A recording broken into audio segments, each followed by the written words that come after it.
I've pretty much remained silent when it comes to blood transfusions and Jehovah's Witnesses up until today, when I watched a video by J.W. Fairytale where he gives an account of when he was 10 years old and had to be rushed to the hospital, and the Watchtower Society brought in what is called a liaison committee.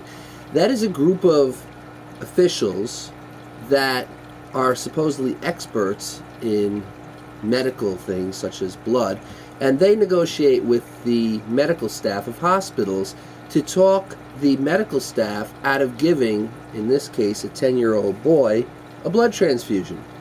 Now, the reason I'm bringing this up is because my friend Michael has a condition called sickle cell anemia. And what sickle cell anemia is a condition where the blood cells take on a sickle or oblong shape. So the cells become elliptical like this, rather than round, which would be normal. And these cells get lodged in arteries, and they begin to back up and clog the artery, leading to stroke.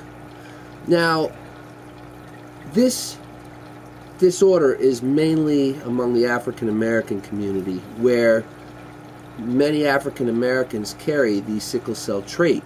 If two people with the sickle cell trait have a child, there's a good possibility that child could have sickle cell anemia. Well, my friend Michael has sickle cell anemia. Well, back in the 70s, they began something called blood transfusion therapy, because the average age of someone with sickle cell anemia back then was 30 years old. So a person would reach his 30s and eventually would die. That's the average age. That's not saying some may live longer than 30, but many would not even make it to 30, because the blood cells would back up and clog in the arteries, leading to stroke. But it's been discovered that with blood transfusion therapy, that would be taking blood, normal blood cells of somebody else, and putting it into the person with sickle cell anemia's body. It keeps their blood flowing smoothly, so they get regular blood transfusions at certain intervals. I'm not sure what the intervals are. It may be one every 2 weeks, one every 2 months. Whatever the case is, their blood gets transfused. Other blood is introduced into their system to keep the oxygen going to the person's brain, but it keeps the blood cells from clogging up in the arteries.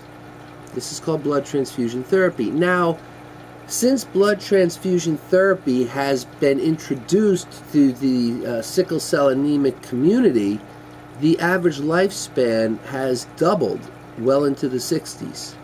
So today my friend Michael is in his 60s, and a large factor is because he's had multiple blood transfusions.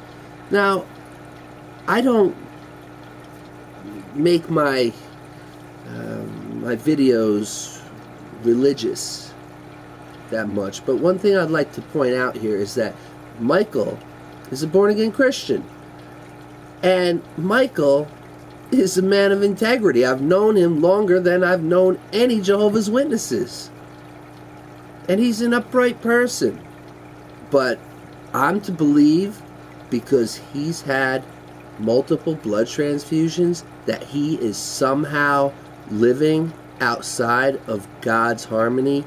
Or in other words, God is displeased with him because he's had multiple blood transfusions so he can lead a normal functioning life? This is what Jehovah's Witnesses would like you to believe. Ciao.